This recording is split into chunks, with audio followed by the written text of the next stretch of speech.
Hello everyone, very good evening to all of you. Myself, Yusra Khan, convener of Lawlicious Committee. Lawlicious is an organizing committee which is founded by Mr. Vivek Dixit, which provides knowledge about internships, debate, and moot court competitions. Lawlicious was established in the year 2023. It focused on promoting legal awareness through webinars and competitions for scholars, which is beneficial for all law students. Lawlicious has hosted more than 60 plus webinars and organized many debate and moot court competitions. Lawlicious collaborated with Central Law College to organize Ace of Debate 3.0, a national level debate competition, and also collaborated with Bhavishya Uttar Pradesh 2025, a youth parliament. The Lawlicious Committee operates with the core belief that the legal education should empower individuals to make informed decisions beyond what is found in the textbooks. Let me introduce to our committee's core members. Founder Mr. Vivek Dixit, I convener Yusra Khan, organizing committee head Divyanshu Mishra, and in our event manager Ashu Mishra.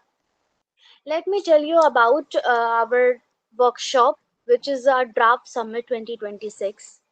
It is an uh, online legal drafting competition organized by a Lawlicious Committee with the objective of promoting and strengthening practical legal drafting skills among law students.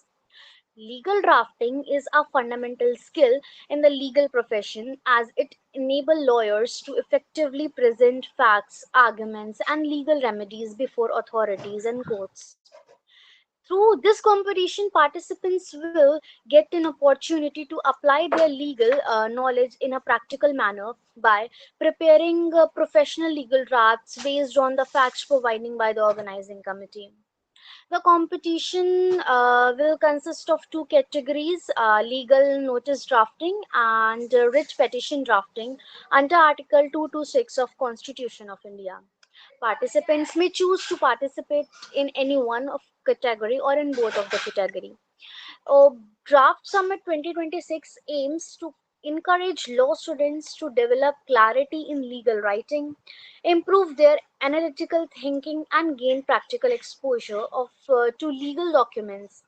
By participating in the competition, students will be able to test their drafting abilities and showcase their legal skills in a competitive and a professional environment. Before we proceed, I request all the participants to please turn on your cameras. I request everyone, please turn on your cameras.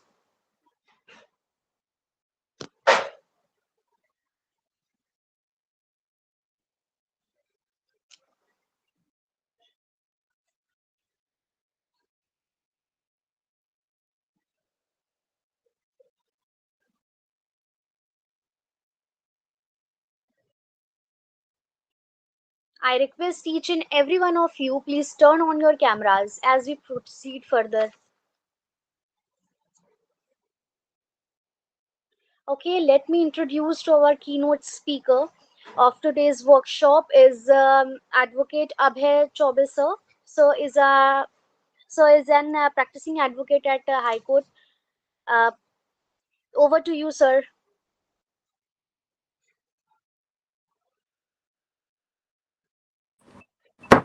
Thank you, Yusra. Thank you so much. Little correction. Mhm. My name is Abhishek Chaube, and you Yes. announced it, I think, Abhay Chaube. No, no, sir. I said I didn't say Abhi. I said Abhishek Chaube. Okay, okay. My bad. Yeah. Okay. Okay. Good evening, everyone. So, today we are here and we have decided to, there are two topics which we are gonna discuss about it. First one is the drafting about legal notice and how should we draft a legal notice and what are the key essentials basic elements which we should include in it before diving deep into this. I would request that everybody give me your introductions and let me know how many people are here. So start from, I think, Yushra, you take the mic and please. Yes, sir. Introduce yourself, everybody. I want to know how many people have joined right now. Okay. I request each and every one of you, please turn on your cameras and introduce yourself. Please, everyone. Start Swati. from Mohammad Moinuddin. Okay.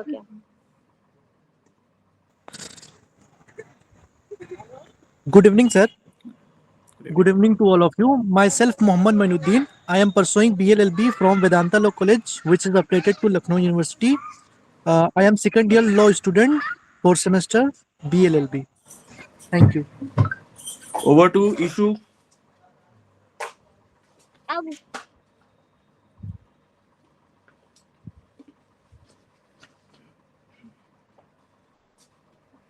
Okay, Swati.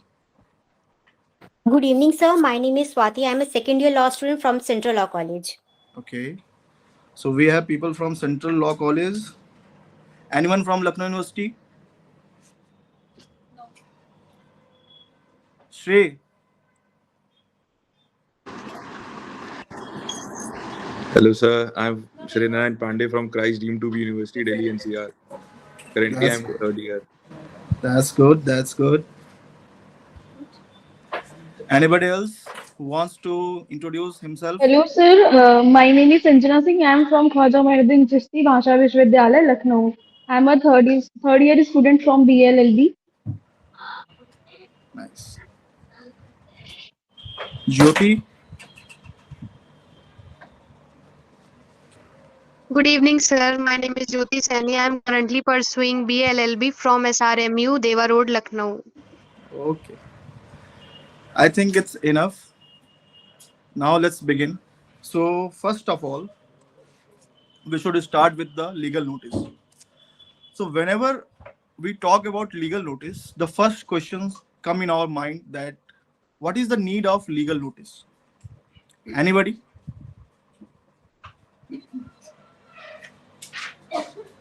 Sir, it is a kind of reminder to the other party.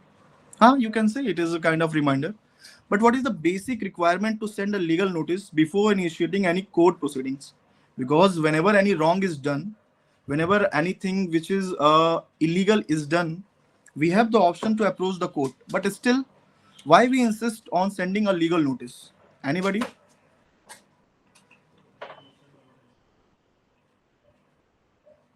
Sir, it is a first step for a litigation where we inform the other party that we are going to sue them for this matter.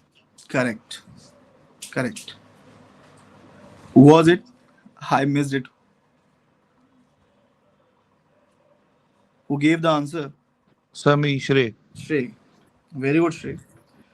See, as you said that it is the first step before we dive deep into the court litigation. Whenever we want to pursue legal action, we give a notice in form of legal notice to ensure that before going to court, the problem is solved amicably before the court. Because whenever you approach the court, it is time taking. It takes a lot of effort. It takes a lot of time. It takes a lot of money. So it is a kind of first attempt, a genuine bona fide attempt to resolve that issue beforehand before approaching the court. So first of all, the main essential of a legal notice is demand. We suppose, let's take an example. I would think, suggest me any example. Anybody? Suggest me any scenario where we should take that scenario and we will build around it the legal notice. Take any scenario. Anybody?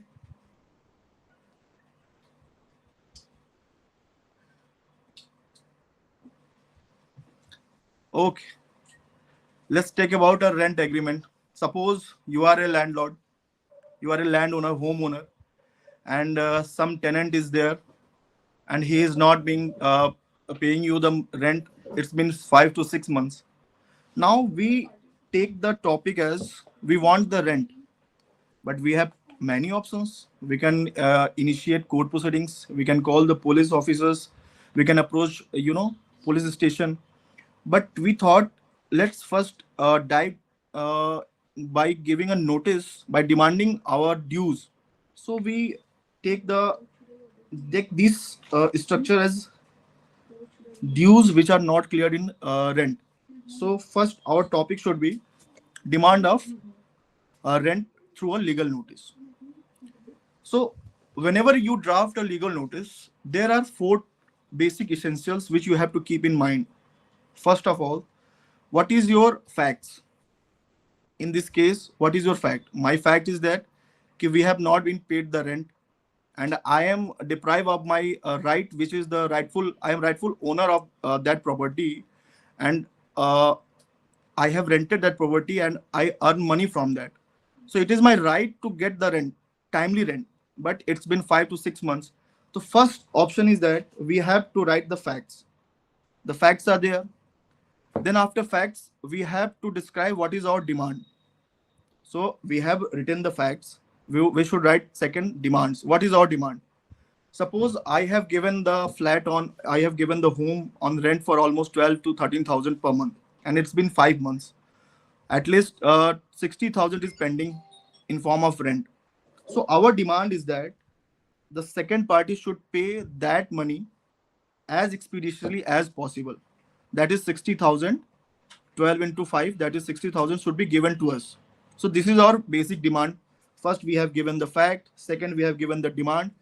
Third, we should include in the legal notice the time frame. The time frame should be very clear. Example, it's been 5 months and you have been waiting for 5 months. Now they have to give the the rent they owe to you. So already 5 months have passed. Now you should give a legal time frame. Exactly, we should always practice like 7 to 15 days. A time period should be given. So third point is after facts. Second is demand. Third is time period. When you include these three, the fourth and most important is the consequences. What should be the official consequences of these things, these lapses the tenant has done? So when we write facts, demands, time, and then we write about consequences, this is the basic structure of a legal notice. Whether any kind of problem, whether it may be anything, any kind of problem, any kind of legal issue where you can implies, you have to first write facts, then you have to write demands, then you have to give them a time, then you have to tell them about your consequences. And basically this is the structure every legal notice in the world follows. There's nothing new in, there's no rocket science in it. It's basically this. So you have to learn about these four things and you have to keep in mind, and then keeping in mind you have to draft the legal notice. So I think this is the basic I have told you, and everyone get it. And any question if arises, please may ask. Over to you, Yushra.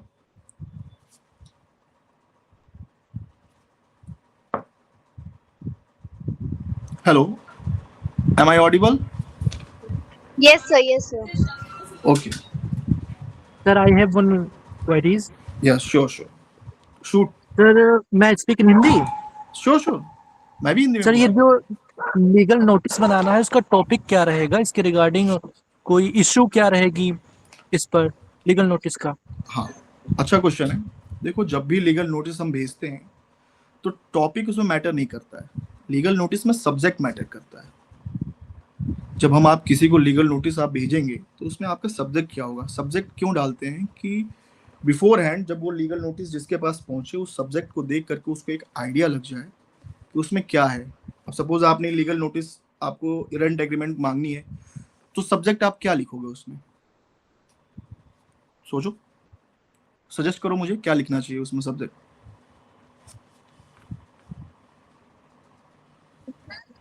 Sir जैसे rent agreement हो रहा है तो उसमें rent अगर जो पे नहीं किया है, जो भी किराएदार रह रहा है, तो उसके अगेंस्ट करेंगे तो सब्जेक्ट वो किराएदार होगा सर.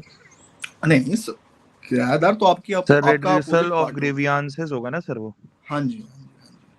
आप अपनी ग्रीवांसेस को उसमें लिखते हुए आप अपना सब्जेक्ट ये लिख सकते हैं, demand for the payment of rent, demand for the rent payment of rent arrears. मतलब छोटे सब्जेक्ट, बहुत ही आपका एक छोटे वर्डिंग्स में इतना छोटा होना चाहिए आराम से कि 1 लाइन में 2 लाइन में होना चाहिए, उसको पढ़ के आपको एक जस्ट पता चल जाए कि आपने लीगल नोटिस के अंदर क्या लिखा है। क्योंकि काफी लोग ऐसे होते हैं जो, सबसे पहले एग्जांपल मैं आपको देता हूँ। सपोज अभी हम लोग रेंट एग्रीमेंट की बात की। अब Shreya, suppose you are the land owner और आपने अपना रूम किसी को रेंट पे दिया और वो रेंट पे आपने दिव्यांशु को दे दिया। अब दिव्यांशु ने आपका पेमेंट नहीं किया है, तो फर्स्ट टाइम आप जो लीगल नोटिस भेजोगे वो आप लीगल कैपेसिटी में खुद नहीं भेजोगे, आप किसी एडवोकेट के थ्रू भेजोगे। तो वो एडवोकेट दिव्यांशु को एड्रेस करेगा, वो फिर भेजेगा। तो आपका सब्जेक्ट ऐसा होना चाहिए कि जब वो दिव्यांशु के पास जाए तो Divyanshu is not a lawyer, Divyanshu is a common person. So उसको समझ में आना चाहिए, उसको समझ में आ गया, उस हिसाब से अपनी बातें वो रखेगा। अब दिव्यांशु के ऊपर है कि उसका रिप्लाई वो कैसे देता है। लीगल नोटिस का रिप्लाई लीगल नोटिस होता है, तो Divyanshu should approach any other advocate. तो हमेशा जो होना चाहिए, जो कभी भी या लीगल नोटिस हो या किसी तरह की पिटीशन हो या किसी तरह की एप्लीकेशन हो, हमेशा बहुत इजी टू अंडरस्टैंड हो, जो बहुत क्लियर वर्डिंग्स में होनी चाहिए। ड्राफ्टिंग का सबसे बड़ा जो बेसिक आपके अंदर स्किल होनी चाहिए कि आप बहुत सिंपल लैंग्वेज में अपनी बात को कह सकें। आपकी प्रॉब्लम क्या है, आपकी ग्रीवांसेस क्या है, उससे इलीगैलिटी कैसे उत्पन्न हो रही है, उसको आप कैसे बता सकते हैं कोर्ट के सामने। जितनी आसान लैंग्वेज में आप उसको लिखेंगे, उतना आसान जो सामने बैठा हुआ इंसान है, सेकंड पर्सन है, उसको समझने में होगा, उतना आसान उसको डिसाइड करने में होगा। तो ये तो लीगल नोटिस की चीजें हो गई। तो हमें बस ये 4 चीज ध्यान में रखते हुए चलना है कि facts, demands, time and consequences, ये 4 चीज को अगर आप दिमाग में रखेंगे तो आपको कोई भी लीगल नोटिस बनाने में बहुत आसानी होगी। सर आप कोई भी टॉपिक उठा लें। Yes yes Shri. Sir time तो बस फिक्स्ड होगा ना सर, विद इन 30 डेज जो होता है वो उतना ही होगा हाँ ना, सी कि वो टाइम टाइम इसलिए मैं, चेंज कर सकता है? हाँ बिल्कुल, आप टाइम जो है बहुत ज्यादा नहीं देना चाहिए, क्योंकि ऑलरेडी आप एग्रीव्ड हो चुके हो। हाँ। सपोज आप 4 महीने से एग्रीव्ड हो तो आप 30 डेज का टाइम, बहुत ऐसे रेयर केस में 30 डेज देते हैं, बट आपको हमेशा जेनरसली 30 डेज तो मतलब काफी लोग नहीं देते हैं, बट आपको हमेशा शॉर्ट टाइम फ्रेम देना चाहिए और एग्जैक्ट डिफाइंड टाइम फ्रेम देना चाहिए। That is 7 days, 12 days, 15 days. This तरह के टाइम डेज देने से क्या होता है कि आप एकदम क्लियर हो कि this is a final ultimatum to you, will not back down, we will approach the court after this. If you are ready to amicably settle this outside the court, it is your final reminder. एक तरीके से ये होता है। तो time frame बहुत important है। अच्छा, लीगल नोटिस का पर्पस सॉल्व कैसे होता है? जब आप लीगल नोटिस भेज देते हैं, जब आप अपने डिमांड को, अपने टाइम को, अपने कॉन्सिक्वेंसेस को आप बता देते हैं, तो लीगल नोटिस आपको एक तरह से एविडेंस का ट्रिगर बनाती है ना। सपोज आप कोर्ट में चले गए, यहाँ से लीगल नोटिस से आपको कोई किसी तरह का बेनिफिट नहीं मिल रहा है, तो आप कोर्ट जब पहुंचते तो कोर्ट सबसे पहले आपसे पूछेगी कि आपने क्या एफर्ट किया। तो आपको एफर्ट या तो आप ओरली बताओगे कि हमने ये एफर्ट किया, हमने मांगा, हमने बोला, हमने बताया, आपने व्हाट्सएप चैट्स दिखाए, आपने कम्युनिकेशन डिटेल्स दिखाए, लेकिन स्टिल आपको उससे कोई आपका जो बोनाफाइड एस्टेब्लिश नहीं होता। बोनाफाइड मतलब आप कितने ओरिजिनल हो वो एस्टेब्लिश नहीं होता है। बट अगर आप शो करते हो एज एन एनेक्जर कि लीगल नोटिस मैंने भेजी है, उसका रिप्लाई उन्होंने नहीं दिया, या फिर रिप्लाई दिया तो उस रिप्लाई में इन्होंने चीज़ों को हिडन कर लिया, मिसरिप्रेजेंटेशन किया है, तो इससे आपका पक्ष मजबूत होता है। तो कभी भी इस लीगल प्रोफेशन में कभी भी किसी तरह का अगर इलीगलिटी आपके साथ कॉज होती है, आपके क्लाइंट के साथ कॉज होती है, तो आपका फर्स्ट एक चांस ये होना चाहिए कि you should send a legal notice to resolve that dispute. इस तरीके से आप कर सकते हैं। बाकी उसके बाद से तो बहुत सारे स्टेप्स हैं, आगे आप कंटिन्यू करोगे तो कोर्ट प्रोसीडिंग्स हैं, फिर उसके ऊपर हायर कोर्ट्स हैं, उसके ऊपर एपेक्स कोर्ट है, सुप्रीम कोर्ट है। बट फर्स्ट जो लिटिगेशन का स्टेप होता है, जैसा आपने सबसे पहले बताया, तो फर्स्ट स्टेप लीगल नोटिस होता है। तो आपको इसको मास्टर करना, और मास्टर कैसे करेंगे आप इसको? जब ये 4 बेसिक चीजें ध्यान में रखेंगे और इसको प्रैक्टिस करेंगे। तो मुझे लगता है सबको समझ में आ गई होगी बात। अगर किसी तरह का कोई क्वेश्चन है आप पूछ सकते हैं, नहीं तो फिर हम नेक्स्ट उस पर ड्राफ्टिंग उस पर पहुंचेंगे।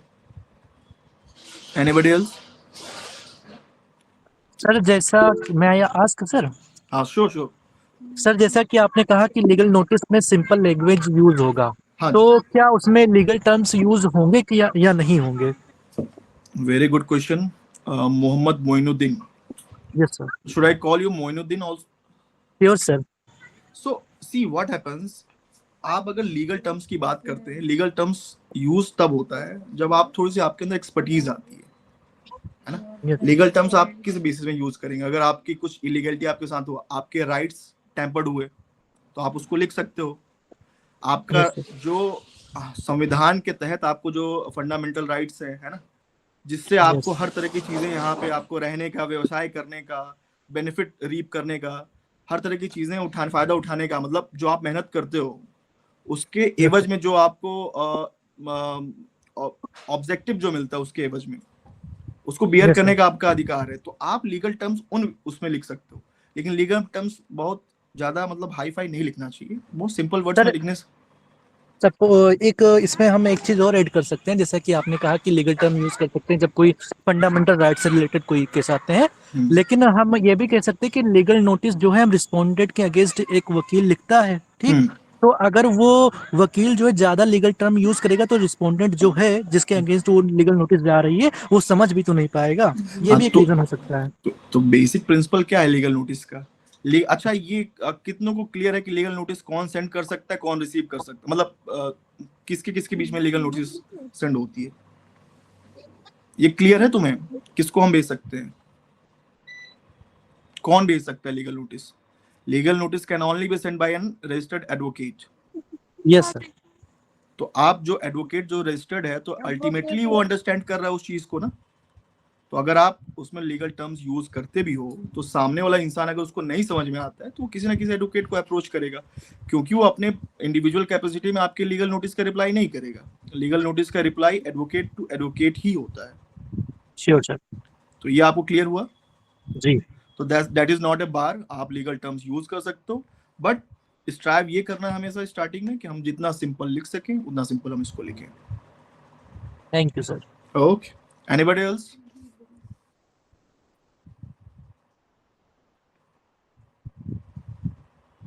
So now I think that sums up. Yushra,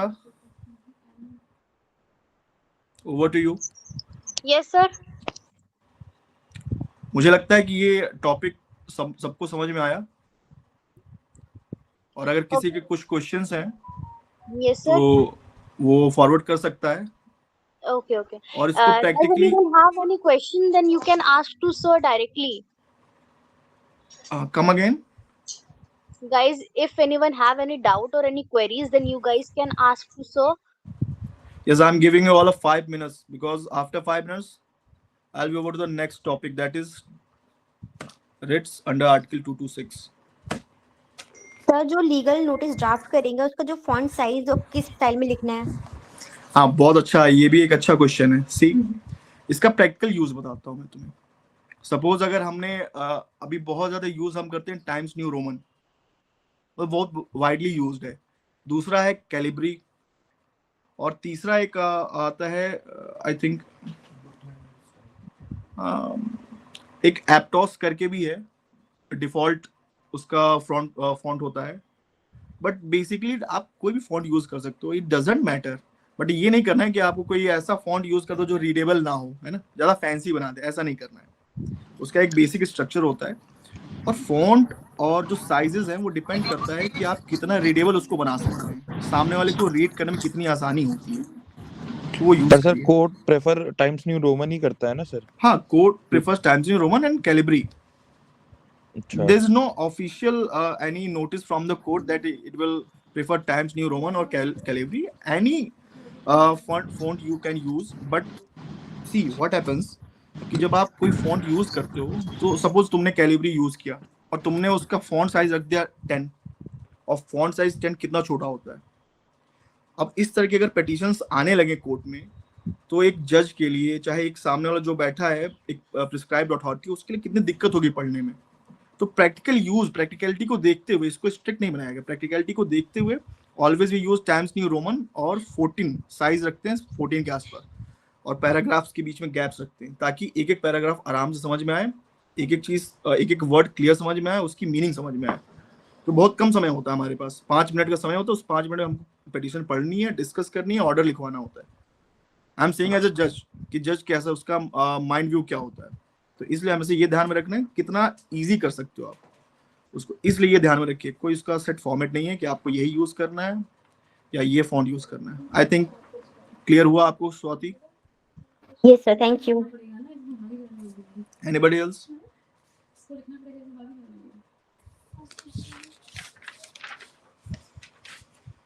let's come to the second topic, that is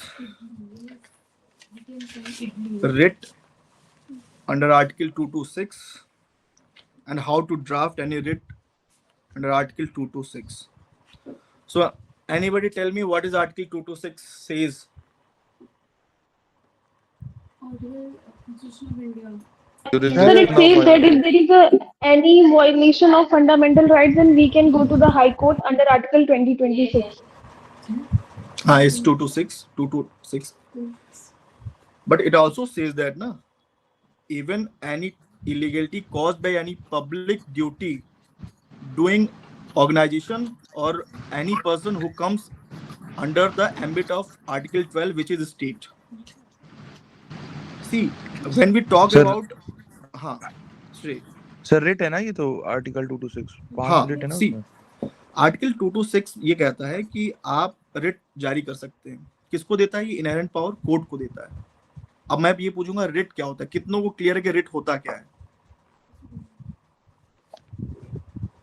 sir अभी इतना यूज तो नहीं किया पर थोड़ा थोड़ा शायद। Yes sir. हाँ, 5 पता है sir, mandamus, prohibition, quo warranto, certiorari, very good, habeas corpus. Very good, very good. 5 ही होते हैं रिट। देखो रिट्स हाँ। होते, इनका एक थोड़ा सा हिस्ट्री था। जब इंग्लिश जो ब्रिटिश समय में जो कोर्ट्स होल्ड होती थी किंग्स के टाइम में, तो रिट्स जो होते थे एक तरह के रिटन इंस्ट्रक्शंस होते थे किंग के साइड से, ऑफिशियल्स को दिए जाते थे। और फिर जब आम चलन में ये चीजें बढ़ी तो उनका नाम धीरे धीरे रिट्स पड़ गया। तो रिट्स हमने, अब जब कॉन्स्टिट्यूशन हमारा बना तो हमने ये सोचा कि एक पावर दी जाए कोर्ट को, apart from any other else, की 226 के अंदर हमने ये पावर दी कि आप 5 तरह के रिट्स कर सकते हैं। जैसे अभी श्रेय ने बताया कि 5 तरह के रिट्स होते हैं। हैबियस कॉर्पस हो गया, मैंडेमस हो गया, सर्चुररी हो गया, प्रोहिबिशन हो गया, कोवारंटो हो गया। तो ये रिट्स स्पेसिफिकली हाई कोर्ट अपने इनहेरेंट पावर को यूज करके जारी करती है। अब हमको ये समझना होगा कि ये रिट्स कब कब किस किस सिचुएशन में जारी हो सकते हैं। पहले हम उस पे बात करेंगे 226 पे, उसके बाद से। अच्छा, एक चीज मुझे ये बताओ, मेरा एक क्वेश्चन है आप सबसे। 226 में तो हम हाई कोर्ट आ जाते हैं, ठीक है। अगर हमारा कोई ऐसा रिट सुप्रीम कोर्ट में करना है तो क्या हम कर सकते हैं? सर उसके लिए आर्टिकल 32 में हाँ। जाते हैं। आर्टिकल 32 में जाते हैं। आर्टिकल 32 में कुछ स्पेसिफिक वो है कि किस चीज के लिए हम जा सकते हैं रिट्स करने? जनरली भी रिट कर सकते हैं या फिर सिर्फ किसी स्पेसिफिक चीज के रिट कर सकते हैं? क्या ये सर जो आर्टिकल 226 है वो एक वाइडर टर्म में यूज होता है फंडामेंटल राइट्स के, और जो आर्टिकल 32 है वो बहुत नैरो हिसाब से यूज किया जाता है, क्योंकि उसका जो जुरिस्डिक्शन है वो सिर्फ सुप्रीम कोर्ट तक ही सीमित है इसलिए। और जबकि आर्टिकल 226 जो है वो बहुत वाइडर टर्म है, उसमें काफी सारी चीजें इंक्लूड है। हाँ, बहुत अच्छी बात कही तुमने मोहिदीन। हाँ श्रेय, तुम कुछ कह रहे थे? नहीं सर। सी, आर्टिकल 226 में बहुत कुछ आता है। आर्टिकल 226 हाई कोर्ट को बहुत वाइडर पावर देता है। इवन सुप्रीम कोर्ट से भी ज्यादा पावर आ जाती है हाई कोर्ट के पास 226 के अंदर, कि बहुत सारी चीजें उनको एंटरटेन करनी होती है। लेकिन जब आर्टिकल 32 में हम जब जाते हैं तो रिट्स सिर्फ फंडामेंटल राइट्स को लेकर ही आर्टिकल 32 में जा सकते हैं सुप्रीम कोर्ट में। Any other writ is not maintainable in the supreme court. तो ये बड़ा बेसिक डिफरेंस होता है कि आर्टिकल 226 में बहुत उसका वेरिड और वैरायटी ऑफ चीजें आप कर सकते हैं, है ना। लेकिन 32 में आप सिर्फ फंडामेंटल राइट अगर आपका इंक्रोच होता है, फंडामेंटल राइट का अगर कोई आपका नुकसान होता है, तब आप जाएंगे। तो ये 2 तरह की रिट्स हैं, बहुत कॉमनली यूज होती हैं 226 में। अच्छा, सिंपल सी ये चीज है कि हम याद कैसे करें कि 226 में जो रिट्स है 5 टाइप्स की, उनको हम हमारे दिमाग पे होना चाहिए ना, जैसा श्रेय ने सब बता दिया। और आई एम श्योर कि हाँ आप लोगों को भी पता होगा, लेकिन आप कंफ्यूज बहुत होंगे। तो इसको याद करने का तरीका क्या होना चाहिए? तो मैंने एक एक्रोनिम तैयार किया है and I would like to share with you all. It's a very simple acronym. Whenever you are confused about how many types of writs are there in, you should remember it like this simple term. You should say Hamas pro Q. It's a very simple question. Everybody know about Hamas. It's a organization which is famous for its, it's a terror outfit, you can say. But whenever, if you wanna remember this, you should say HAMACE PROQ. You write it like this, Hamas pro Q. You will remember always how many types of writs are there?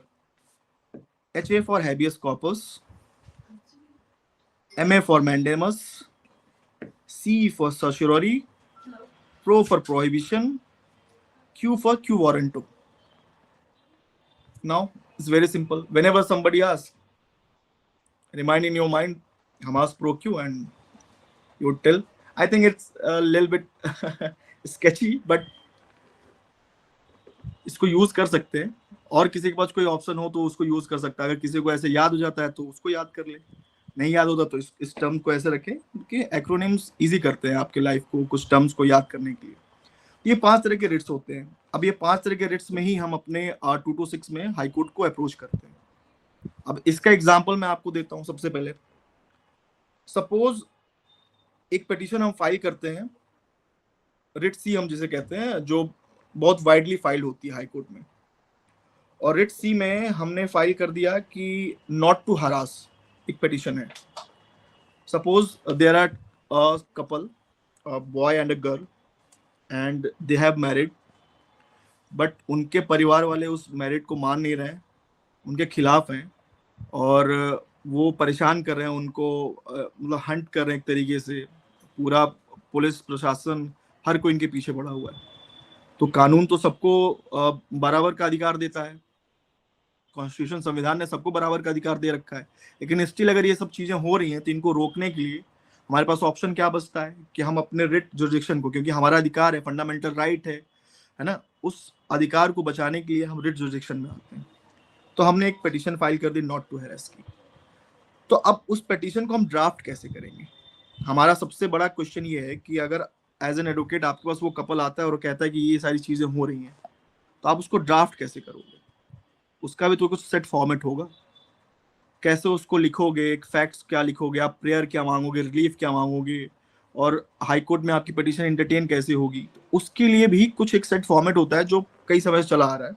कुछ rules होते हैं जिसको हमें follow करना होता है। सी ये जब आप थोड़ा सा प्रैक्टिस में आओगे तो आपको ज्यादा समझ में आएगा, बट लेकिन बेसिक मैं आपको समझाता हूँ। जब रिट्स हम फाइल करते हैं, सिंपली होता क्या है कि आपको अपनी प्रेयर, अपने फैक्ट्स को एक एप्लीकेशन के फॉर्मेट में लिख करके आगे बताना होता है, ताकि कोर्ट को समझ में आए कि आप क्या कहना चाहते हो, और कोर्ट उसको सुनकर समझकर डिसाइड कर सके कि आपको क्या रिलीफ ग्रांट करनी है। तो आप ऐसे तो कुछ लिख नहीं सकते हो, तो आपको एक स्ट्रक्चर फॉलो करना होता है। तो सबसे पहले आता है, सपोज आप जो कपल आपके पास आया है, तो कपल एक केस करना चाह रहा है, कपल एक रिट करना चाहते हैं, उसको कैसे करेगा? तो फर्स्ट हमारे पास आता है cause title. See what is cause title? जब आप कोई भी पिटीशन ड्राफ्ट करते हो, उस पिटीशन में कॉज टाइटल में वहां पे हेडिंग होती है, किस कोर्ट में वो पिटीशन फाइल कर रहे हो, उसमें रिस्पोंडेंट कौन है, पिटिशनर कौन है, उसकी जो पूरी डिटेल होती है वो आप लिखते हो, किस सेक्शन के तहत आप उसको फाइल कर रहे हो वो डिटेल आप लिखते हो, नाम क्या होगा, किस पर्सन के जो इंडिविजुअल एग्रीव्ड है और किसके बिहाफ पे कर रहे हो, है ना। ये सब जो सारी डिटेल्स होती हैं वो कॉज टाइटल में होती हैं। सपोज एक का नाम है दिव्यांशु और एक का नाम है एनी अदर गर्ल, सपोज एक का नाम सोनिया, एक का नाम दिव्यांशु है, बहुत हर कपल। एंड जब आप इस केस को फाइल करेंगे तो आप स्टेट के अगेंस्ट जा रहे हो ना, तो आप वहां पे जो नाम कॉज टाइटल में नाम होगा वो होगा Divyanshu versus state of UP. आप यूपी में बिलोंग करते हो, तो ये जो नाम आपने डिसाइड किया है, जो नाम आपने लिखा है, ये डिटेल्स जो लिखी है, ये आपका कॉज टाइटल हो गया। ये कॉज टाइटल का एक पार्ट हो गया। उसके ऊपर जब सब पिटीशन आप स्टार्ट करो तो सबसे पहले आप उस कोर्ट का नाम लिखते हो, जैसे before the honourable court, high court. फिर उसके बाद आपने कॉज टाइटल।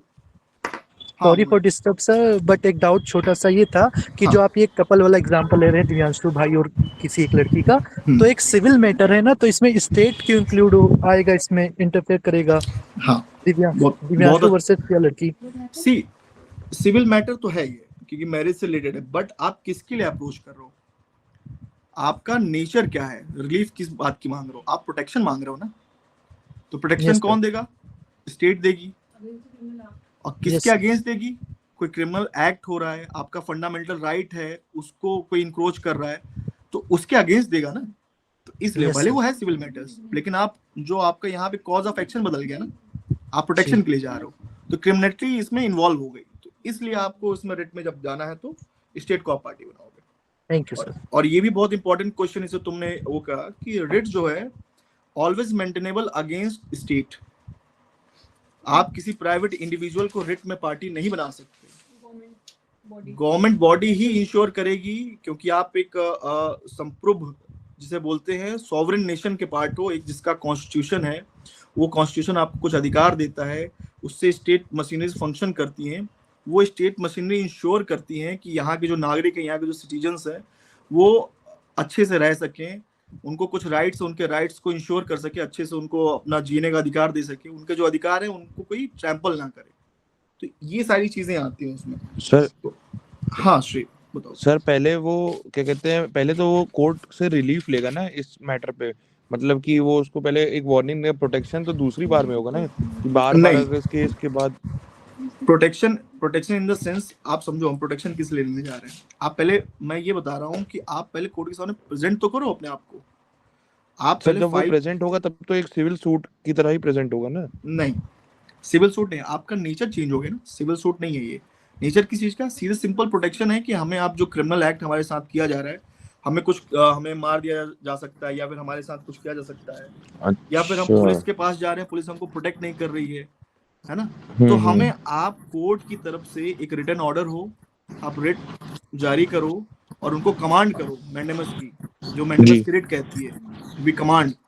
तो कोर्ट कमांड एक इशू करेगी रिट कि नहीं, पुलिस जो है या फिर जो स्टेट मशीनरी है वो इन्वॉल्व हो और जो कपल्स हैं उनको प्रोटेक्शन दें। तो जब ये बात आ जाती है तो यहाँ पे सिविल सूट करने की जरूरत नहीं है। सिविल सूट सिर्फ सिविल नेचर के होते हैं, प्राइवेट इंडिविजुअल्स के बीच में होते हैं। जब यहाँ स्टेट इन्वॉल्व, क्योंकि हम मांग रहे हैं ना प्रोटेक्शन, किससे मांग रहे हैं, स्टेट देगी।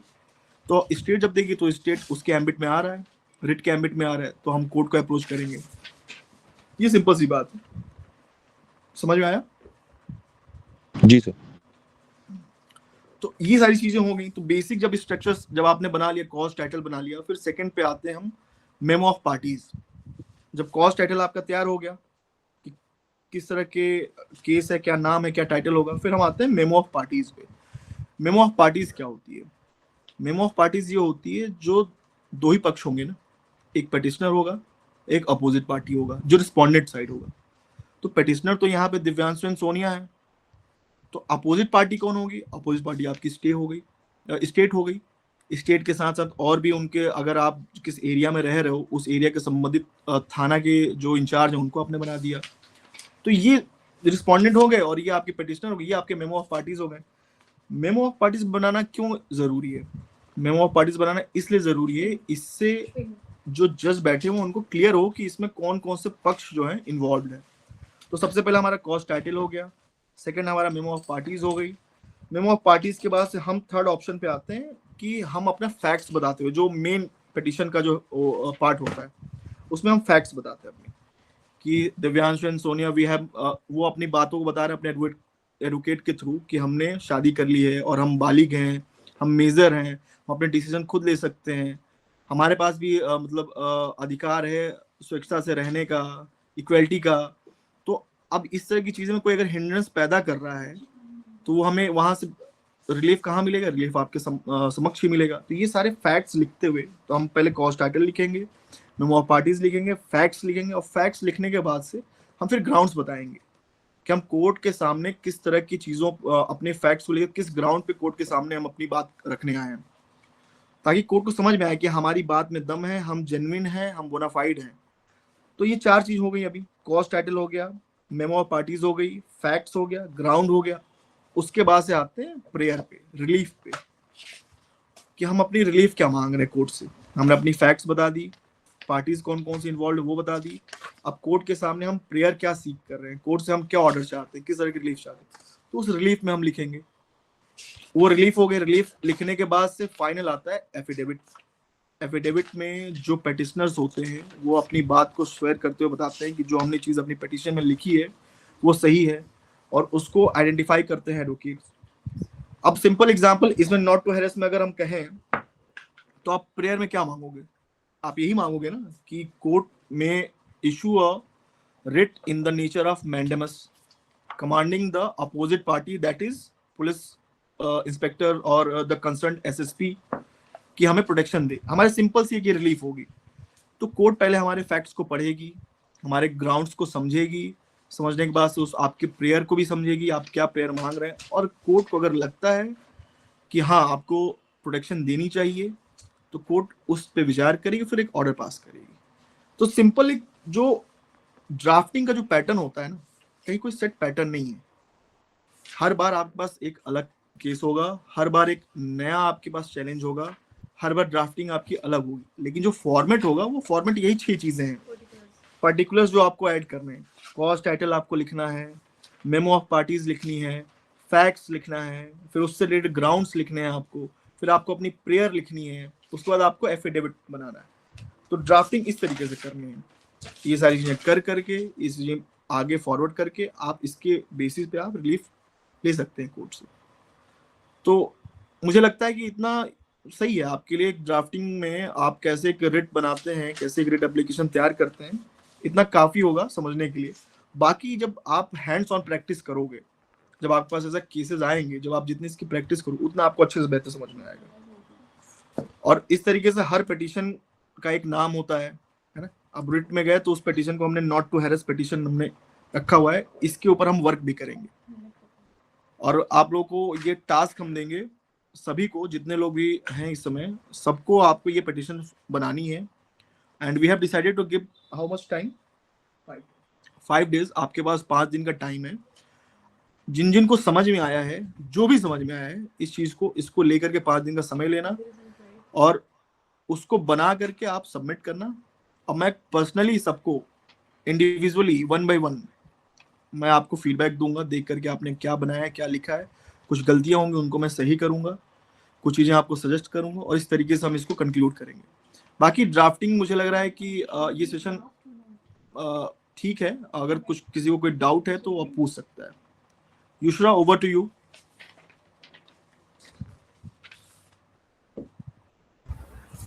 Does anyone have any queries related to this topic? किसी को किसी भी तरीके का कोई भी डाउट है तो आप लोग सर से एक बार पूछ सकते हैं। Yes ma'am.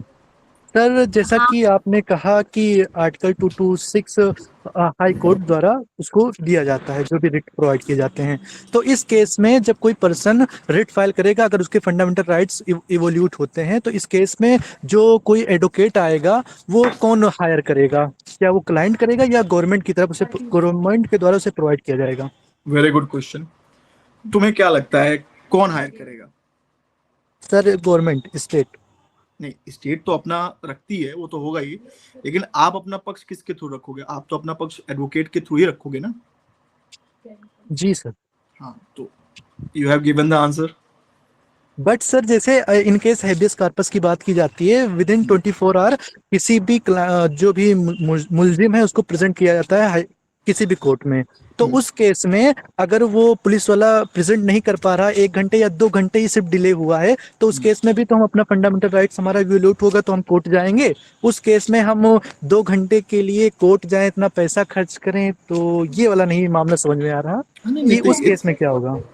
It's depend upon the situation, suitability. Suppose सिर्फ मुजरिम के लिए ही नहीं होता है habeas corpus, anybody can be detained. Detention को लेकर है ना हैबियस कॉर्पस। हैबियस कॉर्पस, आप सपोज एक सिंपल एग्जांपल दे रहे हैं।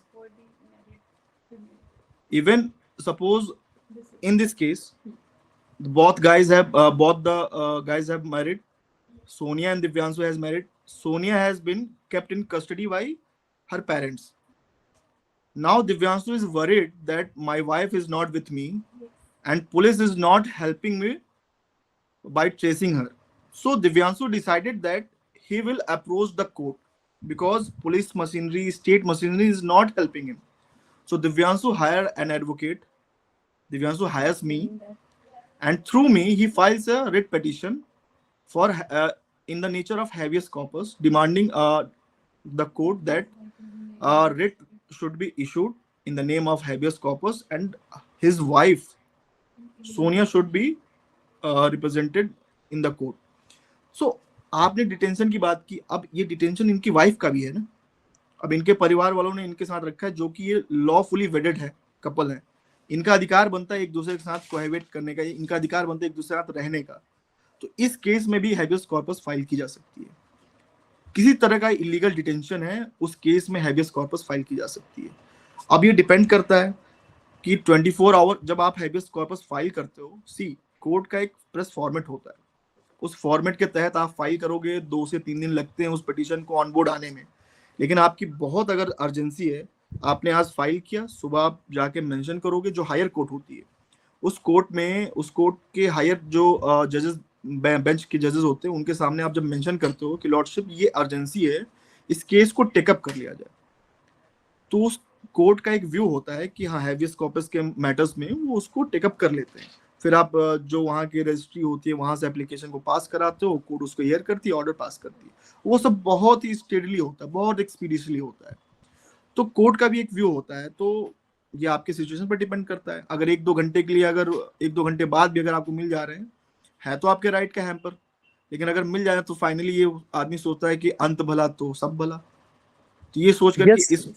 इस नोट पे मैं यस सर, ये तो अंडरस्टैंडिंग है कि कोई भी केस होगा, अगर इस हिसाब से देखें तो पॉपुलेशन इतनी ज़्यादा है हमारे भारत में, तो अगर गवर्नमेंट या स्टेट प्रोवाइड करेगी लॉयर तो दिक्कत हो जाएगा। बट ऐसे बहुत सारे केसेस होते हैं जहां कोई भी जो क्लाइंट होता है तो उसके पास उतना पैसा नहीं होता, उस केस में हम बात कर रहे हैं। बाकी हम समझ रहे हैं कि स्टेट प्रोवाइड नहीं करा सकता इतने सारे लोगों को।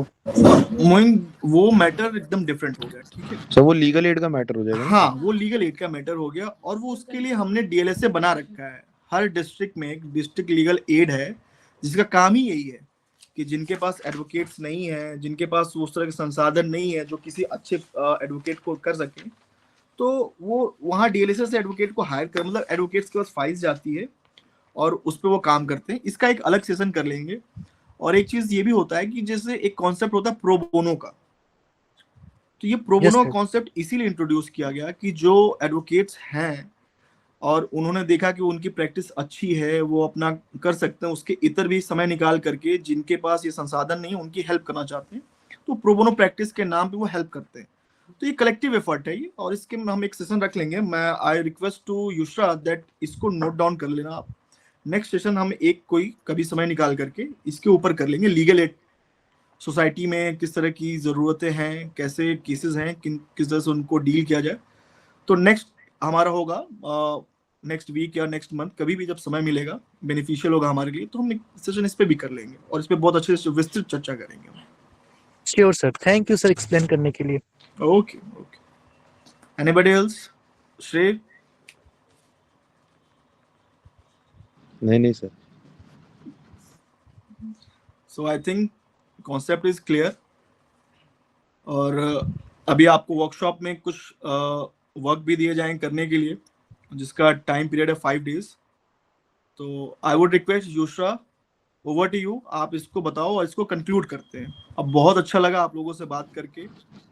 सर सॉरी टू इंटरप्ट, बस एक क्वेश्चन सर। ड्राफ्ट करते दौरान अगर हमें कुछ ऐसी चीज आई सर, कोई क्वेश्चन आया कि यहाँ पे मैं कंफ्यूज हो गया, तो वो चीज पूछनी है या वो सिर्फ कंपटीशन होने के बाद ही पूछेंगे? मतलब जो भी आई वुड सजेस्ट कि आप उसको एक नोट बना लो, और जब आप पेश करोगे, जब आप मुझे फॉरवर्ड करो मेरे पास, जब वो डॉक्यूमेंट्स आ जाएंगे, इंडिविजुअली मैं एक दूसरे से इंटरेक्ट करूंगा, सबको इंडिविजुअली मैं सबका नाम लेकर के जो ड्राफ्ट है उस पर मैं बात करूंगा। जी तो उस समय हम क्लियर कर लेंगे। ठीक। तो ये 5 डेज का टाइम है, आप रखो। जब हम नेक्स्ट सेशन रखेंगे इसको कंक्लूड करने के लिए, तो इस पे हम चर्चा करेंगे फिर, है ना? Okay, thank you so much everyone for joining today's workshop. If anyone have any queries or any doubts, please, you are still having a time, you guys can ask to sir. Sir is here for your help. Anyone have any questions?